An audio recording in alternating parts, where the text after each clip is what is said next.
Hello दोस्तों, स्वागत है आपका वेक्टर टॉपिक के 4th लेक्चर में। इस लेक्चर में हम बात करेंगे addition of two vectors. Addition of two vectors के पहले हम बात करते हैं कि स्केलर एडिशन और स्केलर क्वांटिटीज़ का एडिशन कैसे होता है, right. Let's say for example हमारे पास दो क्वांटिटीज़ हैं, एक 5 लीटर मिल्क की, दूसरी 2 लीटर मिल्क की।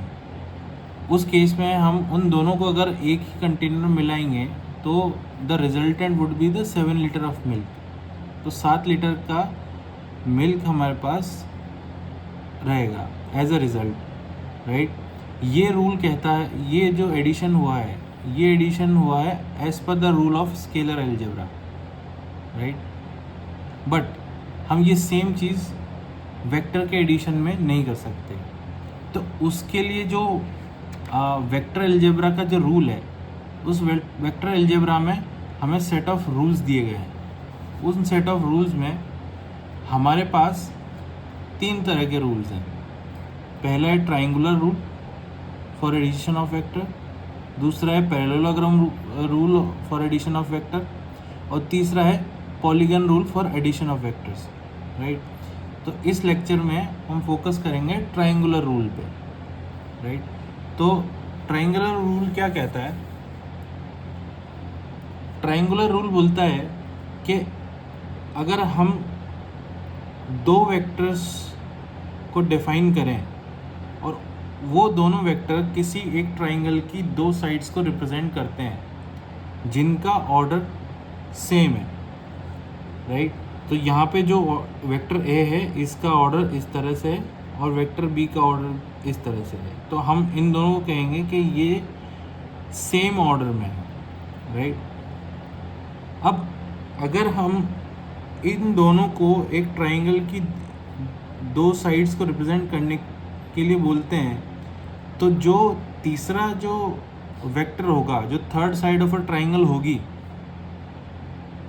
वो इनका रिजल्टेंट होगा। बट उस रिजल्टेंट वेक्टर का जो ओरिएंटेशन और जो ऑर्डर रहेगा वो अपोजिट डायरेक्शन में रहेगा, राइट। सेम डायरेक्शन में नहीं रहेगा या सेम ऑर्डर में नहीं रहेगा, राइट। फॉर एग्जांपल जैसे कि हमने यहाँ पे देख रहे हैं कि वेक्टर ए है जो कि एक साइड को रिप्रेजेंट कर रहा है, वेक्टर बी है जो सेकंड साइड को रिप्रेजेंट कर रहा है। इसमें एक इम्पॉर्टेंट पॉइंट है कि जो दूसरा वेक्टर है वो स्टार्ट होना चाहिए हेड ऑफ फर्स्ट वेक्टर से। मतलब जो दूसरा वेक्टर है हमारा बी, ये लाई करेगा और इसका जो टेल रहेगा वो हमारे फर्स्ट वेक्टर के हेड से स्टार्ट होगा, इस तरह से। अब इनका जो रिजल्टेंट होगा वो रिजल्टेंट एक तरह से हमारा कुछ इस तरह से होगा।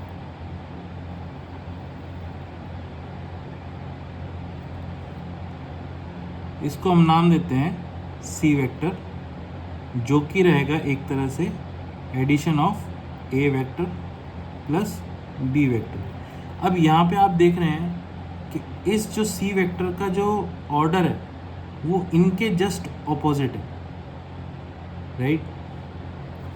तो ये जो इक्वेशन बनी है हमारी, C vector is equal to A vector plus B vector, ये इक्वेशन हमारी एज पर triangular rule of vector addition के अकॉर्डिंग है,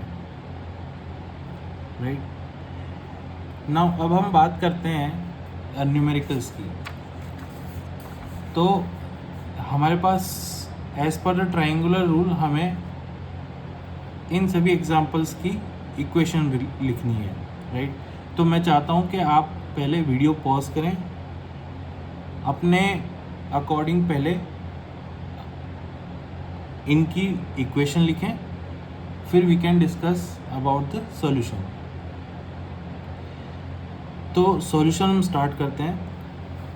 अब हम देखते हैं यहाँ पे कि पहले एग्जांपल में हम ये देखते हैं कि हमारा जो दो वेक्टर्स हैं जो जिनका सेम ऑर्डर है वो कौन से हैं? एक है ए और दूसरा है बी। तो ए प्लस बी, इन दोनों का सेम ऑर्डर है, मगर जो हमारा सी वेक्टर है वो इन दोनों के ऑर्डर के बिल्कुल अपोजिट है। तो इसका मतलब ये हुआ कि जो सी वेक्टर है वो हमारा रिजल्टेंट हुआ, राइट।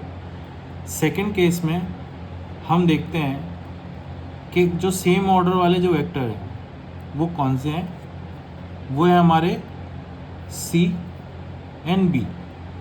तो इसका मतलब ये हुआ कि सी प्लस बी, ये हमारे दो ऐसे वेक्टर हैं जिनका रिजल्टेंट होगा वेक्टर ए, राइट, क्योंकि वेक्टर ए इन दोनों के ऑर्डर के ऑपोजिट है, राइट। तीसरे एग्जाम्पल में हम देखते हैं कि जो सेम ऑर्डर के जो वेक्टर्स हैं, वेक्टर ए और वेक्टर सी, तो यहाँ पे vector A plus vector C, तो जो इन दोनों का जो रिजल्टेंट होगा वो हमारा होगा वेक्टर बी, राइट। नाउ अब हम चलते हैं फोर्थ एग्जाम्पल पे। इसमें हम ट्राई करेंगे कि दो वेक्टर कौन से लें हम। अब यहाँ पे सभी वेक्टर्स का ऑर्डर सेम है,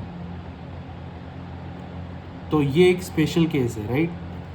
बट हम ये जानते हैं कि अगर मैं किसी वेक्टर के आगे माइनस लगा दूँ तो उसका डायरेक्शन रिवर्स हो जाता है, राइट। तो इस ओरिएंटेशन की या इस डायग्राम को मैं ऐसे भी रिप्रेजेंट कर सकता हूँ।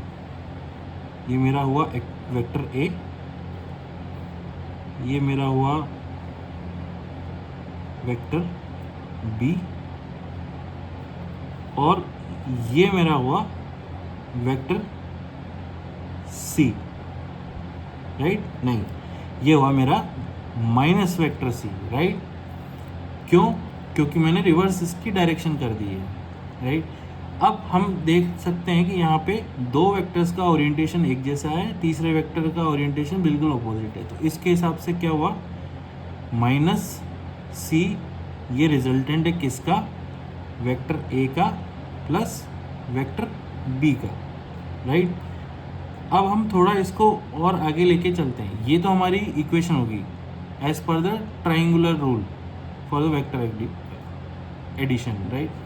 बट हम इसको अगर ध्यान से देखें तो ये अगर हम सी को अगर हम इधर लेके जाएं तो ये क्या बोल रहा है, A plus B plus C vector is equal to 0, yes.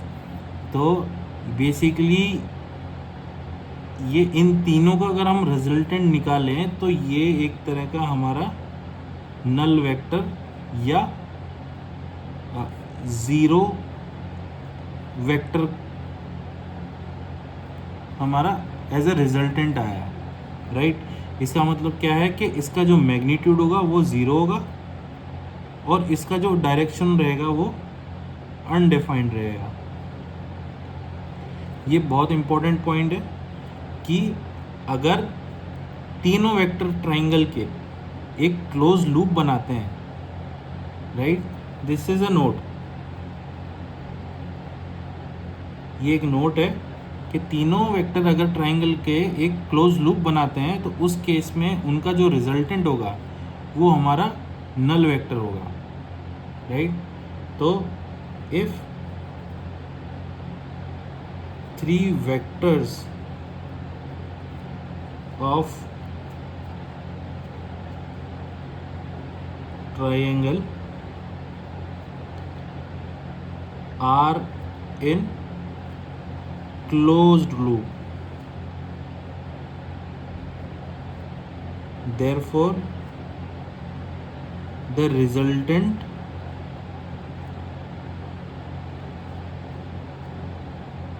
of addition is equal to 0 vector और 0 और नल वेक्टर। Thank you.